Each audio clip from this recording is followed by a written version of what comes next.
Okay, so this gentleman here is definitely passed away. Now, I try to understand when he passed away. Not Renaissance, maybe 1800s or 1700s, but I did get a name. I got a few names. So the first name is Robert. So I figured his name was Robert something. Maybe Robert Daniel, because Daniel did come up. As you can see, he's got this red hair and kind of this red stubble on his chin and stuff. Doesn't look like a very happy gentleman. When he passed away alone. He had a problem with women.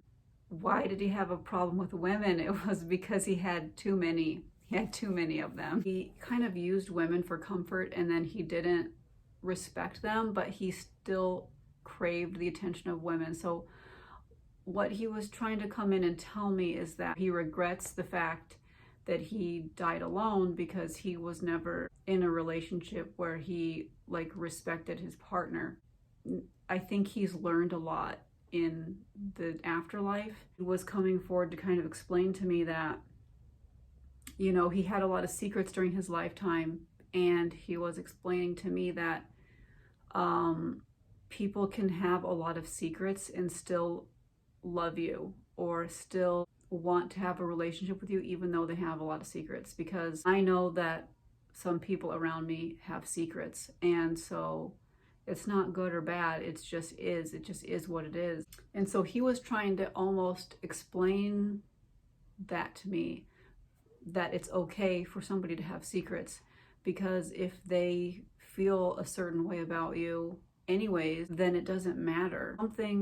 Something like this, because he considered himself a pirate. Now, as I did get through more of this reading and deeper into this reading, I don't think he was actually a pirate. He just considered himself a pirate. He was really just a sailor or a seaman, and he was heartbroken and unhappy. And that is how he died. Even though he did have a lot of really good times, he ended up dying alone, and a lot of his life had to do with this ocean. So as you can see here, we have like this whirlpool or these kind of waves that are kind of coming in together to form a circle. And then this is actually an aerial view of a boat. Or a ship. That's what this is, because he piloted ships. Yeah, he said, yes, people have secrets, but it doesn't stop them from loving you. So these are my notes here. He thought of himself as a pirate. He absolutely drank like he was a pirate, and I think he had this kind of pirate mentality. Another name that he could have had was Pobby. Now, I want to explain that he sailed all over the world.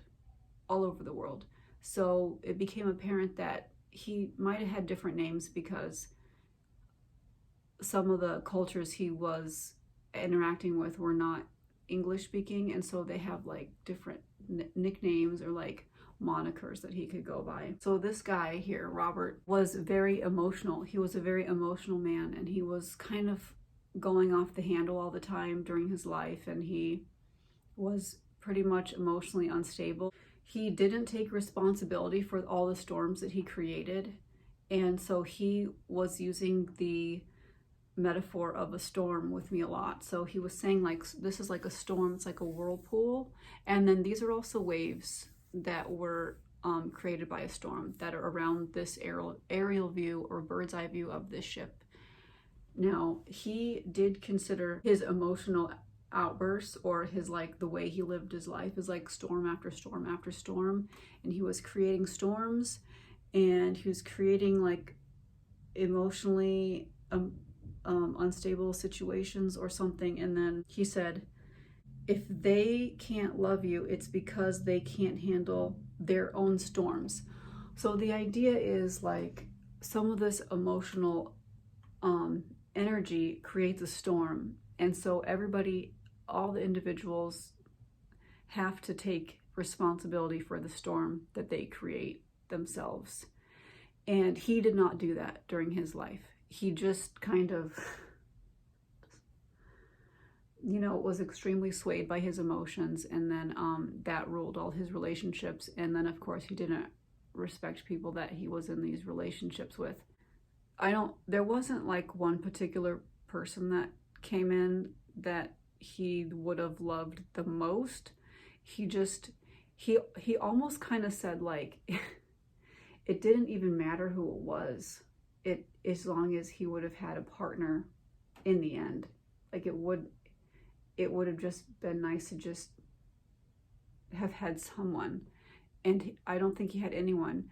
And I even suspected that maybe he was so sad that he actually navigated into a storm to kind of allow it to take his life, because he was an excellent navigator, and he was renowned for his ability to navigate in and out of storms or save ships from storms or something like this. Like he was legendary seafarer for being able to navigate in and out of storms or save ships. Like I just said, he had this really go-getter, quite extreme personality that thought of himself as a pirate.